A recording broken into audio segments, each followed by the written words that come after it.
Good afternoon, everyone. I'm here with, of course, Illinois Department of Public Health Director Dr. Ngozi Ezek to address the growing threat of the Delta variant of the COVID-19 virus. Since we reached our lowest case numbers earlier this summer, we've seen COVID-19 cases soar by a factor of nearly 10. Hospitalizations and ICU rates have doubled in a month. And since the middle of July, the number of COVID patients requiring a ventilator has multiplied nearly 2.5 times over. This upward movement has occurred almost entirely among those who are unvaccinated. In the month of June, 96% of people hospitalized in Illinois with COVID-19 were unvaccinated or only partially vaccinated, the majority of which were under 60 years old. Every time we think we know where this virus is headed, it changes and it shifts. For example, unlike before, people 29 years old and younger accounted for 12% of hospitalizations. All across the nation, we are seeing young people with no underlying conditions now on ventilators.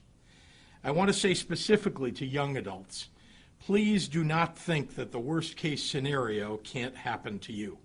It can happen. It is happening. Get vaccinated. To parents of minors who are eligible to get the shot, please get your children vaccinated as soon as possible. This isn't just happening to young people. To everyone listening, I wish we could have avoided having COVID interfere with our summer. But the virus and its effects are increasing once again. And the largest group affected who are being hit especially hard are those that are unvaccinated. As your governor, it's my duty to say that we all must take immediate and urgent action to slow the spread of the Delta variant. People are dying who don't have to die. It's heartbreaking and it impacts us all. Given our current trajectory, we have a limited amount of time right now to stave off the highest peaks of this surge going into the fall. We need to act now or risk what we're starting to see in places like Florida, which has once again set a new record for COVID hospitalizations. Unlike last year at this time, we now have an extremely effective tool to save lives and keep our hospital systems from being overwhelmed with COVID-19 patients. It will allow us to support kids' full return to in-person learning. It will keep businesses open, and it's easy to get. It's the vaccine. For those of you who are still sitting on the fence about getting vaccinated, I urge you to talk to your own doctor about your concerns. Or listen to Dr. Ezek and the world-class medical professionals that I've invited here over the past year and a half, all of whom now will tell you that the vaccine is safe, effective, and it prevents serious illness or death, even from the Delta variant. Every Illinoisan who is eligible should get vaccinated as soon as possible. In the meantime, we cannot delay taking action. Today, I am announcing our initial actions to combat the fast-moving Delta variant. We are taking 3 key steps to protect our state's 1.8 million unvaccinated children under 12 and their families, residents and staff of long-term care facilities, and those highly vulnerable people who rely upon state employees for their daily care. First, far too few school districts have chosen to follow the federal Centers for Disease Control prescriptions for keeping students and staff safe, though I want to commend the districts in Edwardsville and Champaign, in Peoria and Springfield, in Elgin, in Chicago, and others for already doing the right thing for their students. Given the CDC's strong recommendation, I had hoped that a state mask requirement in schools wouldn't be necessary, but it is. The Delta variant is highly transmissible, more so than any other previous forms of this virus. Because of the lower rates of vaccination among teens aged 12 to 17, because the vaccine has not yet been approved for children under 12, because there are many people who are reluctant across some of the districts to adopt the CDC's guidance, effective immediately, all P12 schools and daycares in Illinois must follow the CDC guidance of universal masking inside, regardless of vaccine status. My goal has always been to safely bring all kids back into the classroom at the start of the school year and, crucially, to keep them there. Without these measures, we would likely see many more outbreaks than in the latter half of the last school year. Preventing outbreaks from the start also prevents kids from having to stay home because they're sick or in quarantine. This requirement extends to P12 sports.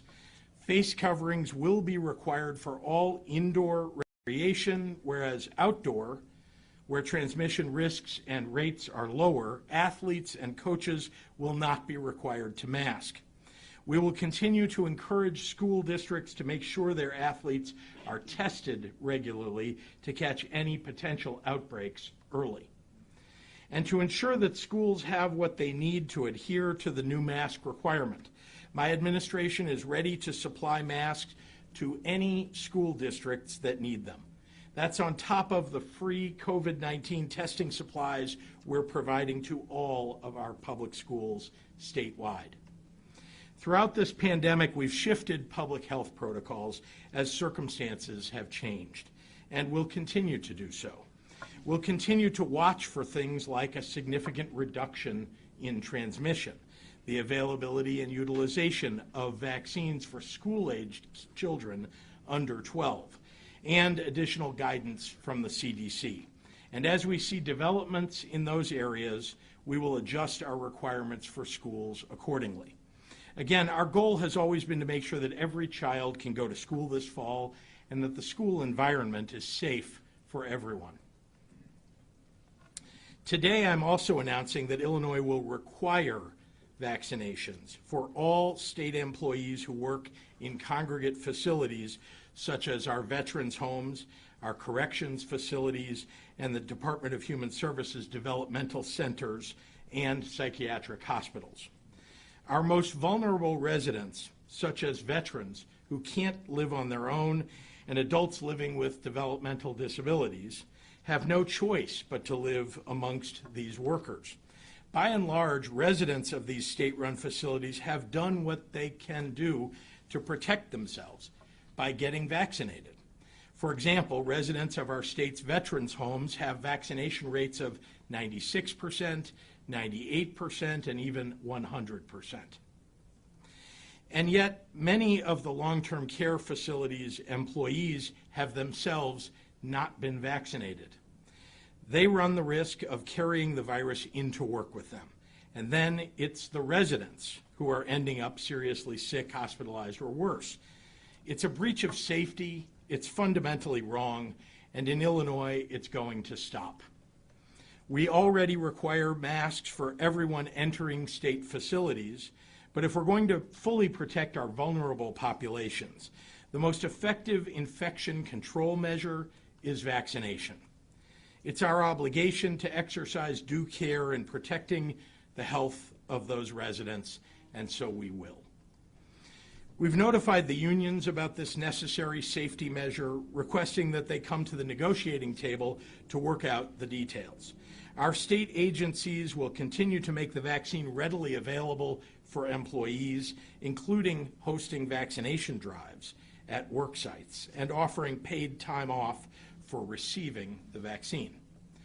This directive takes effect October 4th, 2 months from today, leaving ample time for employees to get fully vaccinated. If I could do it sooner, I would. Until then, all employees will remain masked up. Finally, I'm announcing a universal mask mandate in all long-term care facilities, all long-term care facilities across Illinois, including those that are privately owned and operated. This means everyone, vaccinated or not, must wear a mask when in a facility with long-term care patients and residents. This is already standard practice in much of the industry, but while the Delta variant rages on, I want to leave no doubt on the need for compliance. I will continue to listen to the Idph and other experts to evaluate any and all necessary action to protect children, prevent death, and support our healthcare systems. I'm asking private employers to do the same. Already we've seen companies with Illinois operations like Tyson and Google announce vaccine requirements for employees. I applaud those employers who have taken steps to protect their employees, their customers, and the public from the virus, and I hope to see others join them.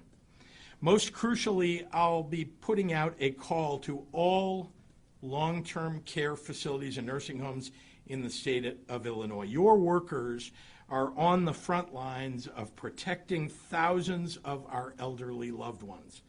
But across the state, staff vaccination rates are dramatically lower than those of your residents. At a troubling number of facilities, staff vaccination rates are below 25%. I want to end with a message for our vaccinated residents. I know this is hard. You did the right thing for yourself, for your family, for your community, and now, because of the new Delta variant and the high number of unvaccinated people in the United States, it feels like we're going backwards in this journey. Please remember that the vast majority of vaccinated people are safe. No vaccine is 100% effective, and hearing about breakthrough cases on the news can feel scary, even when breakthroughs are rare and mild. But the likelihood of a vaccinated person testing positive for COVID-19 remains extremely low. And most importantly, these vaccines are doing what they're designed to do, essentially to eliminate the risk of hospitalization and death. Again, to all of those who are already vaccinated, I'm going to ask you to do one more thing. Talk to someone in your life who could get the vaccine but hasn't yet. Please share your story with them. Share why you got vaccinated. Let them know that the vaccine is free. Let them know that they can go to their doctor, to a pharmacy, to a clinic. And if they're homebound, someone can come and vaccinate them right there at home. Let them know that they'll still be eligible for the $1 million Illinois vaccine lottery, and most importantly, that they'll receive the life-saving benefits of the vaccine. We'll get through this all together as Illinoisans, as we have in so many other circumstances, by working together. And I want to thank everybody, and with that, I'll turn it over to our IDPH Director, Dr. Ngozi Ezek. Doctor?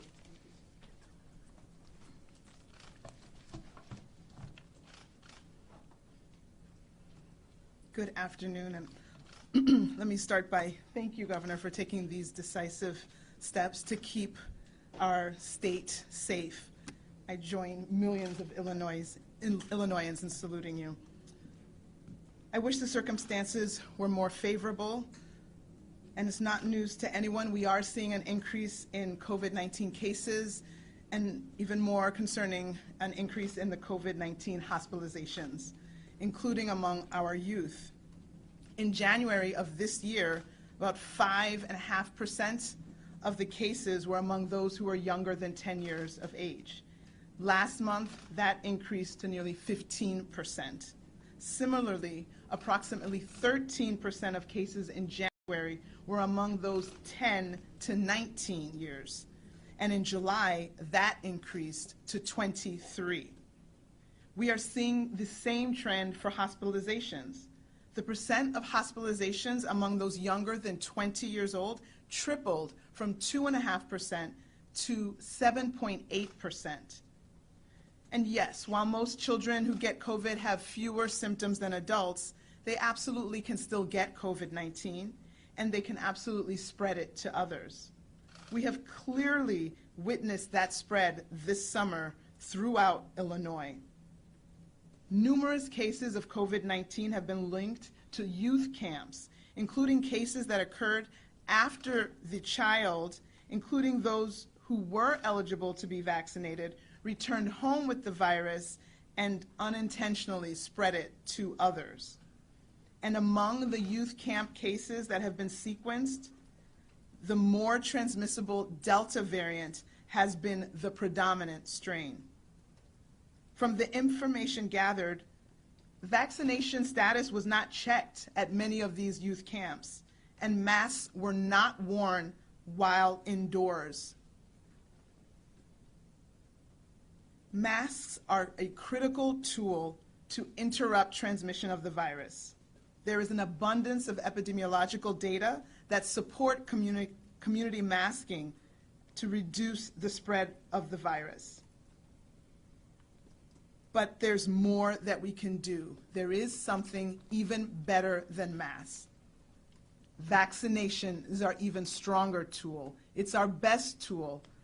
And unfortunately, there are people under the age of 12 who don't have access to this life-saving tool. And the clinical trials for those younger than 12 are underway now. Even with the Delta variant that we've all been talking about, the vaccines have been proven to be effective at keeping people with COVID out of the hospital and preventing death. There's been a lot of coverage about breakthrough hospitalizations, breakthrough deaths, when someone who is fully vaccinated still ends up in the hospital or succumbs to the virus. But please understand that these instances represent only a fraction of the people who have been vaccinated.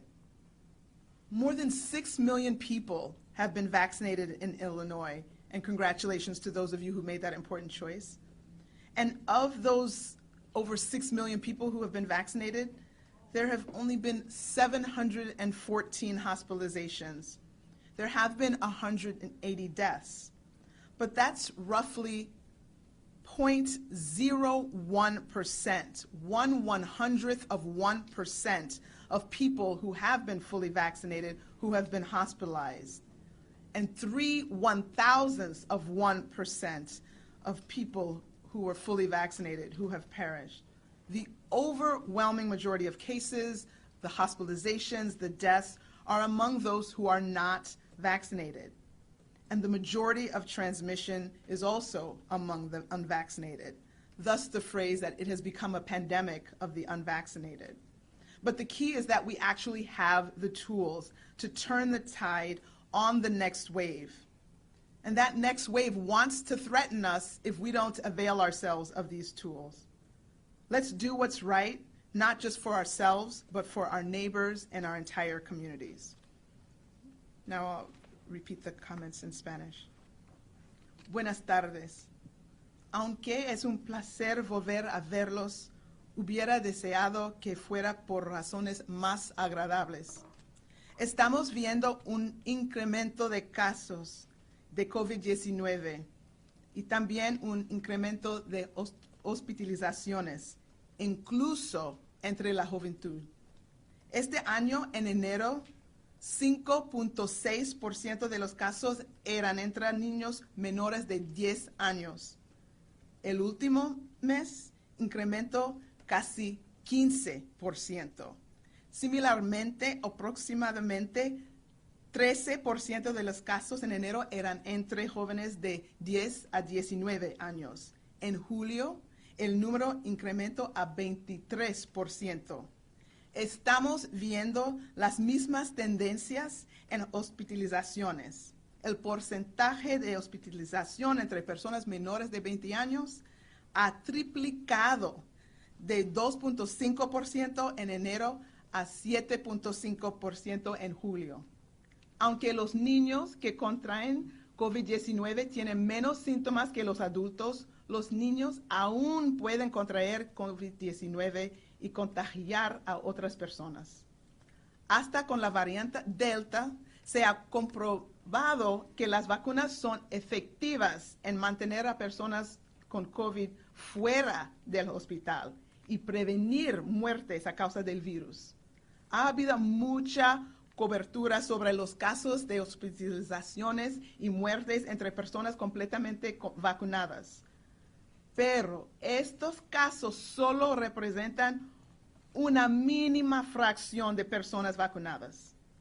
Entre las más de 6 millones de personas completamente vacunadas, aproximadamente 0.1% de personas completamente vacunadas han sido hospitalizadas y 0.03% de personas completamente vacunadas han muerto. Estamos hablando de una pequeñísima fracción de menos de 1%. Hoy, la abrumadora mayoría de hospitalizaciones y muertes han sido entre personas no vacunadas y la mayoría de las transmisiones de virus han sido entre personas no vacunadas. Estos son los hechos. Tenemos las herramientas para cambiar el curso de la pandemia. Muchísimas gracias. And with that, I will turn it back over to Governor Pritzker for questions. Thank you very much, Dr. Ezek. Happy to take questions. Governor Pritzker, Carla Leal with Telemundo Chicago.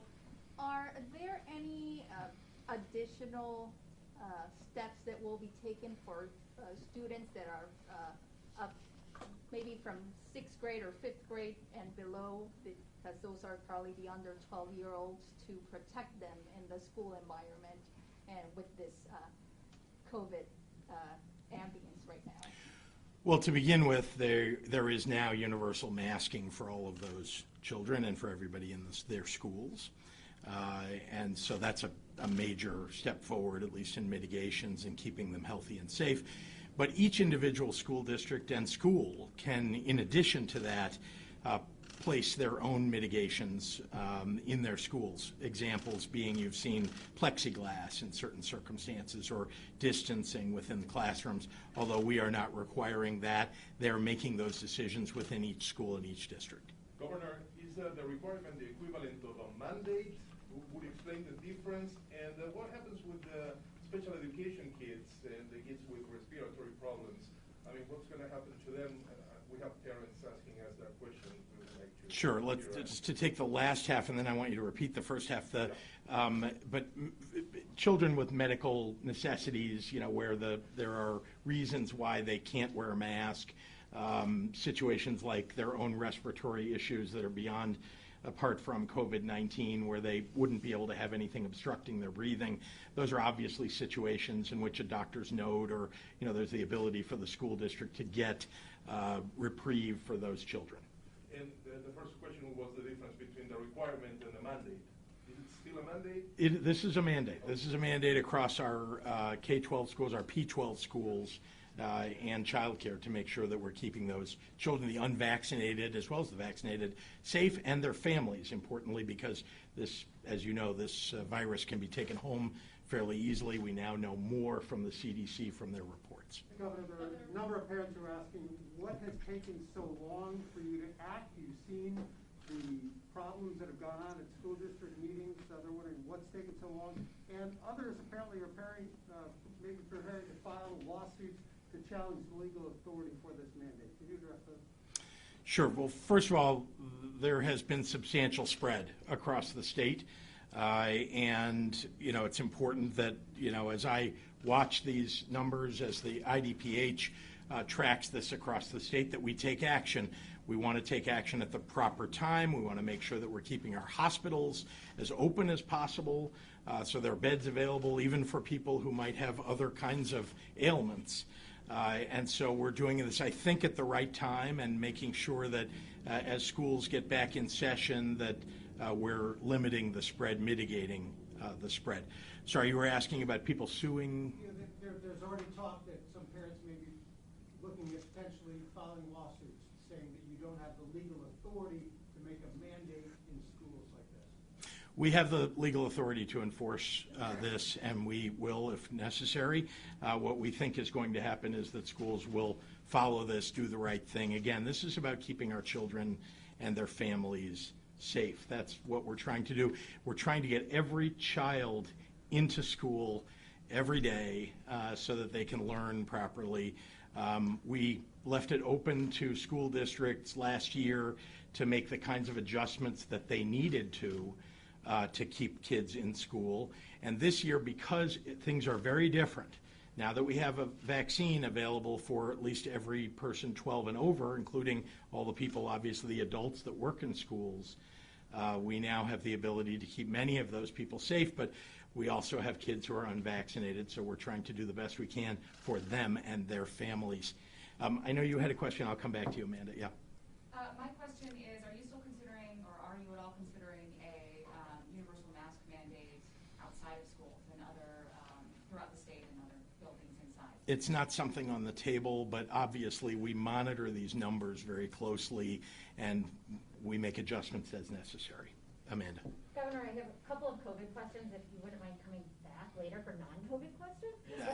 But the COVID questions are, first of all, what is the recourse if you have a parent who, I don't want my child to be masked, or a teacher, are you expecting districts to fire teachers, let go of them? What is the recourse there? And can you also address the GOP is saying that you should be taking down your first ad for re-election, saying that it is too soon to be taking a pandemic victory lap? So obviously schools are the ones that are responsible for keeping their school environment safe. This is something that's endeavoring to have. Schools can be held liable if they don't follow the mandates that are put in place. There's even the ability for the state to revoke recognition status for school, though I think that's something that would happen long after other mitigation or other efforts are made to get a school to impose mitigations and to maintain the mask mandate. As far as my response to the question about ads, I'll just say that we're celebrating the fact that the people of Illinois have stepped up and are doing the right thing, following the mitigations, have kept our state safe. And obviously, as the virus is unpredictable, now has a Delta variant, we're addressing it as best we can with masks in schools, requiring people who are providing service to those who are vulnerable in the state to be vaccinated. Those are, I think, the right things to do, and nobody's, doing what they're describing. What we're doing is simply saying that Illinois is doing a good job of addressing the challenges that we're faced by this very unpredictable virus. I think, sorry, I'll just over here and I'll come back. Yeah. Governor, can you just, two questions. First, can you just elaborate a little bit more on how the state can enforce this mandate in schools? That's question number one. Question number two is, could this potentially be a first step to requiring all kids under the age of 12 or K through 6 kids going remote again? Again, that is not on the table. We have many different tools today than we had 6 or 8 or 12 months ago. Actually, I'll just say 8 months or 12 months ago. And that is, we have vaccinations available. People should go get vaccinated. That is the most important thing you can do to keep yourself, your community, your school safe. We hope that people will take advantage of that. That will reduce the need to have masks. And indeed, that may be the reason as we see vaccines available for kids under 12. That's one thing that we'll take into account as we're contemplating how long a mask mandate might need to stay in place in schools. But that's what we're talking about today, is mask mandates in schools and to make sure we're keeping the most vulnerable people in care of staff who should be vaccinated, making sure that they're getting vaccinated so we keep everybody safe. And then just if you could please elaborate a little bit more on enforcement. Sure. How you plan to enforce this. Sure. Well, let's be clear. Most school districts are trying to do the right thing to begin with. They want to do the right thing, and they are the ones who are on the ground addressing the kids, the parents, and anybody who doesn't want to wear a mask. In terms of a school choosing not to do that, I told you there are two ways in which they might be, these mitigations and the mandate might be enforced. One is the liability that they will suffer. They all have liability insurance. If you're not following the state mandate, it is reasonable that someone might file a lawsuit against a school if someone gets sick in that school as a result of a school simply not following these mitigations. That's one. And two is ISB, the Illinois State Board of Education, has the ability to remove recognition status for a school if it isn't following the mandates. And I don't expect that we'll have to go there, but that is another enforcement mechanism. Governor, Yes, this. Sorry, you say these are initial actions, but you also say there's substantial spread already going on in the state. What are the rest of the actions? Why not do it more quickly? Why not do it for all state workers? Why not introduce the rest of them right now? Why not October? As you've seen, there's a menu of options for managing through waves of this virus. And so we're simply taking advantage of what we think will work for the most vulnerable populations to keep them safe. And again, I want to remind you, we live in a world where vaccines are readily available. Literally, if you are in this room and you haven't been vaccinated, I hope that's nobody in this room, but if you haven't been vaccinated, you can walk down the street and go to a Walgreens, a CVS, you can find the public health department, and you will get vaccinated probably within the hour. Is there anything you can do to compel private companies in Illinois to vaccinate their workers? Or is that even an option for the state? That's not something we're looking at. Compelling companies to do that? No. But certainly companies that are doing it, I think, are doing it because they want to keep their workers safe and the rest of our community safe. Governor Pritzker, what about a mandate to vaccinate all Illinois teachers? Would that be something in your menu of options? You were just talking about a mandate for state employees in that work with vulnerable populations. Look, adults have the ability to make the decision to go get vaccinated. We're trying to tell them it's time to do that. And we think that many people will. You've seen a rising number of vaccinations, in fact, across the country and here in Illinois, as the Delta variant has threatened people. I think people see that this is the best way to stay safe, and so I believe teachers who are unvaccinated, I don't know how many of them there are, but I believe they will follow the same guidance. We'll do two more. Governor, are you considering Eric. any kind of move back to phase 4? Because the health metrics that you mentioned that got us into phase 5, those are all going in the other direction right now. Are those data points now telling you that there may have to be some move to phase 4?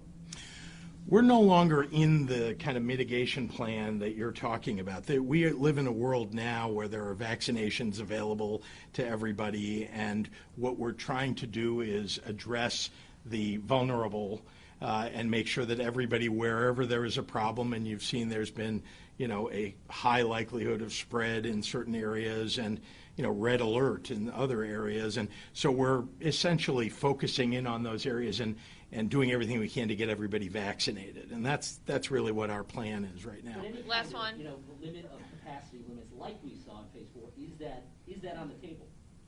Again, there's a menu of options for mitigations, but these are the mitigations that we're putting in place right now. This is what we think is the right thing to do to get us through this current wave. But again, we're evaluating every day. This virus, I think, I don't need to say it again, but I will. This virus is, frankly, something that has been difficult for us to see what the trajectory is because there have been new variants introduced. And now we have this variant that is so much more transmissible that it literally walking into a room twice or three times as many people can get the COVID now with the Delta variant as when we had the Alpha variant. Governor, should New York Governor Andrew Cuomo resign? And can you please also address the energy negotiations? You have both environmentalists as well as the labor union calling on you and legislators to take the lead. They say they are at a stalemate, there is no compromise. They want you guys involved. Those will be the last two. Okay. Yes, Governor Cuomo should resign. In terms of the energy legislation, we have spent more than a year negotiating, working in working groups with all of the interests involved. This is not something that's left to interest groups to decide. This is a decision that gets made by the legislature and by the governor. And here we are. This bill has been put together after much negotiation over many, many months. And we now have a piece of legislation that is ready to go.